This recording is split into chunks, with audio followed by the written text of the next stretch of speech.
Hello everyone. तो आज हम एक्सरसाइज 6.1 के कुछ क्वेश्चन सॉल्व करेंगे, लेकिन क्वेश्चन सॉल्व करने से पहले एक थ्योरम देख लेते हैं। अगर ये थ्योरम अच्छे से समझ लेते हैं तो आगे क्वेश्चन सॉल्व करने में आसानी होगी। तो चलिए देखते हैं क्या है थ्योरम। ये इस थ्योरम का दो पार्ट है। सबसे पहले ये जो थ्योरम है ये लीनियर पेयर एंगल का डिफिनीशन है, इसको केवल थ्योरम में चेंज कर दिया है। इसके दो पार्ट है, जो दूसरा पार्ट है वो पहले पार्ट का रिवर्स है। ठीक है, तो इसे हमें प्रूव नहीं करना है, केवल थ्योरम को समझना है क्वेश्चन सॉल्व करने के लिए। ठीक है, तो यहाँ मैंने एक डायनेमिक बनाया है।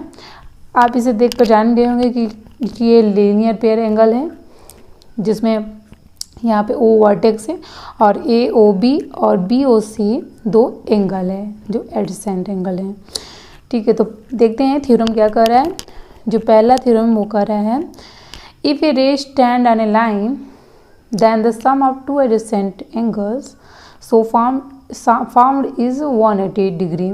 ठीक है, तो ये जो बात कर रहा है उसको हमें समझना है। If A ray stand on a line, ठीक है, तो यहाँ से इस डायनेमिक अगर हम देखते हैं तो if A ray stand on a line, एक रे एक किसी लाइन पे स्टैंड है। ठीक है, तो यहाँ देख सकते हैं OB एक रे है, क्योंकि आर्म जो होता है वो रे ही होता है, तो वो भी एक रे है जो AC एक लाइन है उस पर स्टैंड है।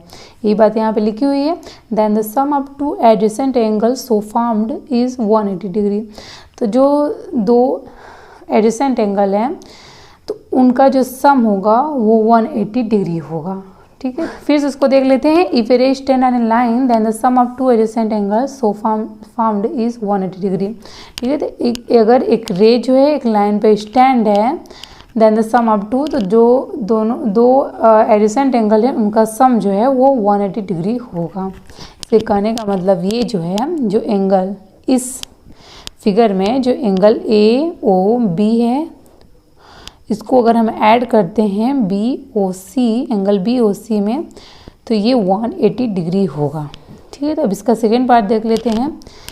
ये क्या कर रहा है, if the sum of two adjacent angle is 180 degree, यदि दो एडजेसेंट एंगल का जो सम है वो 180 डिग्री हो। अगर पहले से हमें पता है कि दो एडजेसेंट एंगल है उनका सम जो है 180 डिग्री हो, then the non common arms of the angles form a line. तो जो नॉन कॉमन आर्म है वो निश्चित ही एक लाइन फॉर्म करेंगे। ठीक है, एक लाइन बनाते हैं। तो यहाँ पे देख सकते हैं कि अगर मानते हैं कि अगर ये दोनों एंगल का जो सम है वो 180 डिग्री है, तो जो इस एडजेसेंट एंगल का जो नॉन कॉमन आर्म है, यहाँ देख रहे हैं OA और OC नॉन कॉमन आर्म है, OB कॉमन आर्म है। तो ये जो OA है और OC है, लिखा है एंगल्स कि जो नॉन कॉमन आर्म है फॉर्म ए लाइन, ये एक लाइन फॉर्म करेंगे। ठीक है, तो ये हमें अच्छे से समझ में आएगा। अगर दूसरे पार्ट को हमें लिखना हो तो हम लिख सकते हैं OA arm OA and arm OC form a line. ठीक है, तो यहाँ से हमने थ्योरम को समझ लिया है, छोटा सा थ्योरम था। अब आगे एक्सरसाइज के क्वेश्चन सॉल्व करते हैं। तो चलिए देखते हैं एक्सरसाइज 6.1 का पहला क्वेश्चन क्या है। यहाँ पे लिखा गया है, मैं क्वेश्चन को पढ़ देती हूँ। इन फिगर, यहाँ पे फिगर मैंने बनाया है, लिखा गया in figure lines AB and CD intersect at O। देखिए, सबसे पहले क्वेश्चन, किसी भी क्वेश्चन को सॉल्व करने से पहले हमें क्वेश्चन को समझना ज़रूरी होता है। अगर क्वेश्चन को हम अच्छे से समझ लेते हैं क्वेश्चन सॉल्व करने से पहले ही, तो क्वेश्चन सॉल्व करने में बहुत ज़्यादा दिक्कत नहीं आती है। तो क्वेश्चन को सॉल्व करने से ज़्यादा इम्पॉर्टेंट होता है क्वेश्चन को समझना। ठीक है, तो यहाँ से देखते हैं ये क्या लिखा गया है। लिखा गया in figure lines AB and CD intersect at O। ये क्वेश्चन में ऑलरेडी दिया गया है कि जो लाइन, यहाँ से देख सकते हैं AB और CD दो लाइन है, ये एक दूसरे को इंटरसेक्ट करते हैं एट O। एक पॉइंट O है जिस पे इंटरसेक्ट करें। यहाँ पे हम मानते हैं अभी फ़िलहाल के लिए कि जो OE है, रे जो आर्म है वो नहीं है। तो यहाँ से देख सकते हैं ये दो लाइन है जो एक दूसरे को O पर इंटरसेक्ट करेगी। ये क्वेश्चन में बात दी गई है। और आगे लिखा गया है if angle AOC plus angle BOE, angle AOC मतलब ये एंगल और एंगल BOE, एंगल BOE और ये एंगल, इन दोनों एंगल को ऐड करने पर 70 डिग्री आया। ठीक है, ये हमें क्वेश्चन में दिया गया है। ये हमें नहीं पता है कि एंगल AOC क्या है और BOC क्या है एंगल, बस हमें इन दोनों का सम लिख दिया गया है कि इन दोनों का सम 70 डिग्री है। और एक बात यहाँ पे और लिखी गई है, angle BOD is equal to 40 degree. ठीक है, यहाँ पे दे दिया है ये एंगल जो है हमें बताया है कि ये 40 डिग्री, ये लिखा है एंगल BOD, ये एंगल 40 डिग्री है। तो यहाँ से ये इतनी सारी बातें अभी तक दी गई थी और क्वेश्चन में हमें फाइंड क्या करना है, पूछा गया है। यहाँ पे लिखा है फाइंड एंगल BOE। ठीक है, BOE, ये एंगल जो हमारा ये एंगल है इसको हमें फाइंड करना है।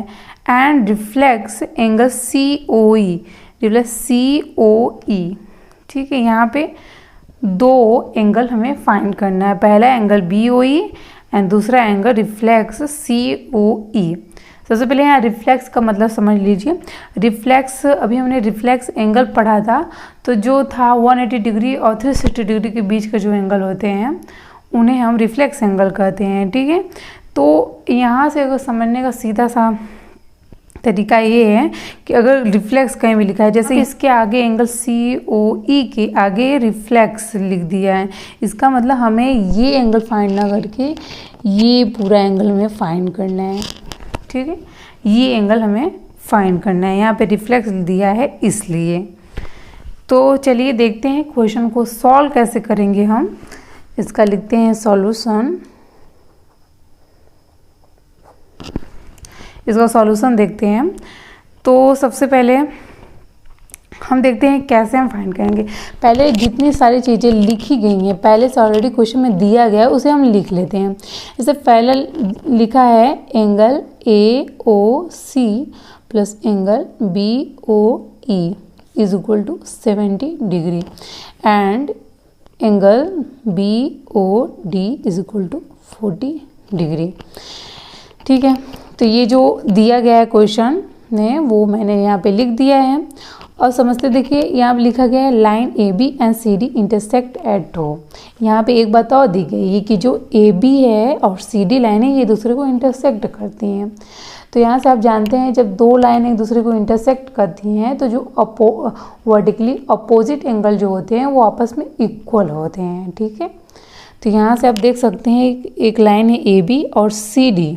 ठीक है, अगर अभी हम इस रे को हटाते हैं तो यहाँ से ये जो है 4 एंगल बनते हैं। ठीक है, तो यहाँ से जो वर्टिकली अपोजिट एंगल जो होते हैं वो इक्वल होते हैं।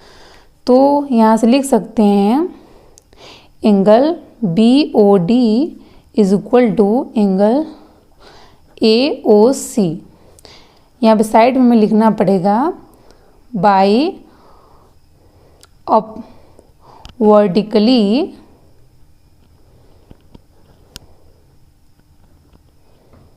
अपोजिट एंगल्स भी लिख सकते हैं या थ्योरम्स भी लिख सकते हैं। ठीक है, तो ये दोनों जो एंगल हैं, एंगल BOD और एंगल AOC, ये वर्टिकली अपोजिट एंगल है, इसलिए ये दोनों आपस में इक्वल हुए।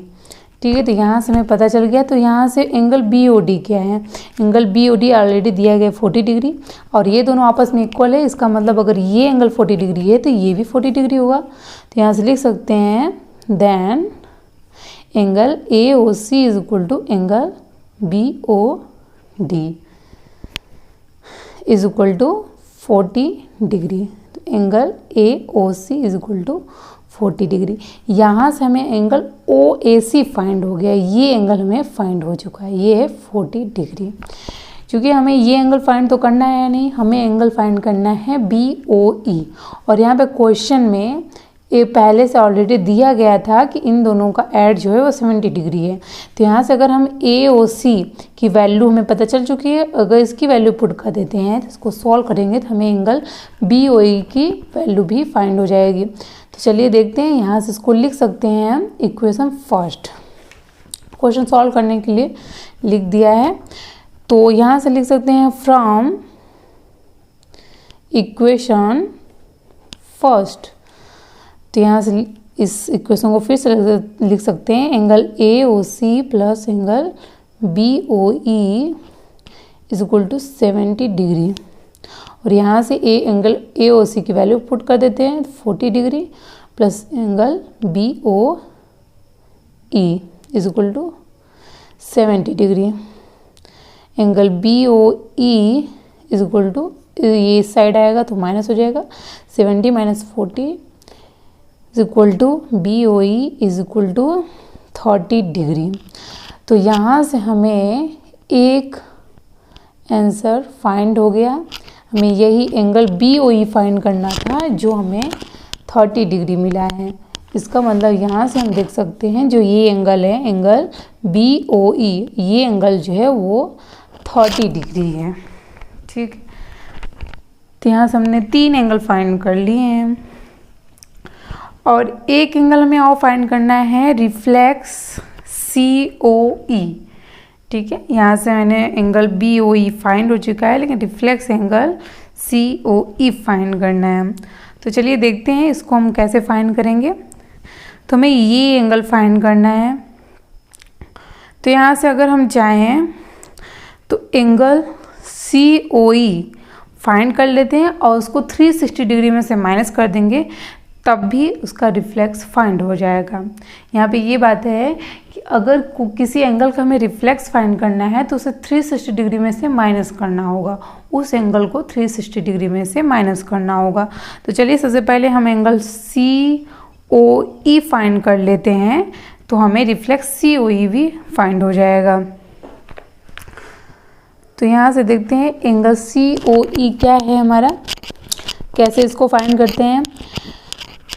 तो यहाँ से आप देख सकते हैं, अगर मैं लाइन CD, क्योंकि CD एक लाइन है और इस पर एक रे स्टैंड है OE।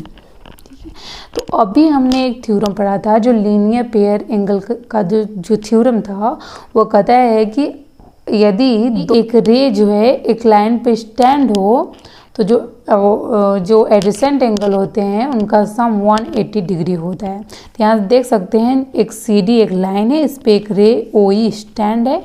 अभी हम इस रे को OB रो को निगलेक्ट करते हैं, केवल हम मानते हैं कि ये CD एक लाइन है, इस पे एक रे स्टैंड है। ठीक है, तो यहाँ से हम देख सकते हैं इनका जो एडजेसेंट एंगल का जो सम होगा वो 180 डिग्री होगा। तो यहाँ से हम लिख सकते हैं bye theorem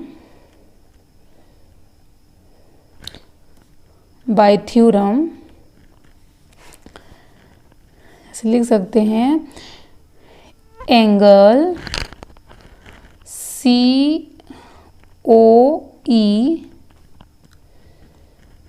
plus angle EOD is equal to 180 degree.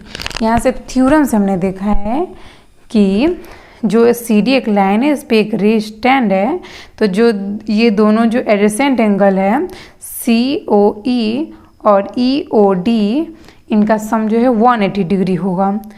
तो यहाँ से लेकिन COE जो है ये तो हमें नहीं पता चला है, लेकिन यहाँ से हम देख सकते हैं एंगल EOD क्या है। COE को लिख देते हैं ऐसे ही और EOD देखते हैं क्या है। EOD आप देख सकते हैं फिगर में, ये EOB और BOD का सम है। ठीक है, अगर इन दोनों को हम ऐड करते हैं तो हमें एंगल EOD फाइंड हो जाएगा। आप फिगर से ही देख सकते हैं, तो आप इसको लिख भी सकते हैं, एंगल या भी लिख सकते हैं angle BOE plus angle BOD is equal to 180 degree. Angle COE plus, अब इन दोनों को ऐड करने पर देखते हैं 30, यहाँ पे लिख भी सकते हैं 30 degree plus 40 degree is equal to 180 degree. Angle COE plus 70 degree is equal to 180 degree. Angle COE is equal to, ये इस साइड आएगा तो माइनस हो जाएगा, तो 110 डिग्री। अभी तो ये एंगल COE फाइंड हुआ, लेकिन हमें फाइंड करना है रिफ्लेक्स COE। तो मैंने बताया कि अगर किसी एंगल का रिफ्लेक्स फाइंड करना है तो उसे हमें 360 डिग्री में से माइनस करना होगा। Then reflex angle COE is equal to 360 degree minus, ये हो चुका है हमारा 250 डिग्री। Reflex angle COE। ठीक है, तो यहाँ से हमने दोनों एंगल फाइंड कर लिया है, एंगल BOE और एंगल COE। तो ये हमारा क्वेश्चन सॉल्व हुआ।